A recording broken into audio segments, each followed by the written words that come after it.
আজকে সকালবেলা ঘুম থেকে উঠে আকাশের অবস্থা দেখে আমি পুরো অবাক হলাম। এই সময়ও এত পরিমাণে কুয়াশা পড়ে। আচ্ছা, তোমাদের ওখানে কি আজকে কুয়াশা পড়েছে? কমেন্টের মাধ্যমে অবশ্যই জানিও। তো প্রথমে উঠে জল খেয়ে নিলাম, তারপরে দেখলাম মা ডাল বসিয়ে দিয়েছে এবং ভাত প্রায় হয়ে গেছে আমাদের। তারপরে আমি একটু চা খাচ্ছিলাম, যেহেতু সকালবেলা, তো সকালবেলা শুরুটাই হয় চা দিয়ে। তো চা খাওয়া কমপ্লিট হয়ে যাওয়ার পরে মা আমাকে কিছু সবজি দিয়েছিল, সেগুলো কাটতে বলছিল।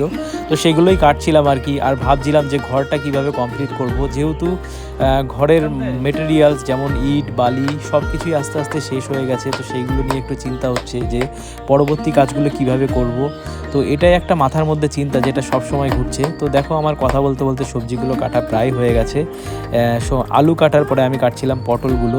আসলে এই ছুরি দিয়ে কাটতে খুবই সুবিধা হয়। আচ্ছা, তোমরা কমেন্ট করে জানিও তোমরা সবজি কি দিয়ে কাটো। আমার তো ছুরিতে কাটতে দারুণ লাগে, কিন্তু আমার মা পারে না। মাকে বলি যে ছুরিতে কাটতে কত সহজ হয়, কিন্তু মা বলে না, বটিতেই সুবিধা হয়।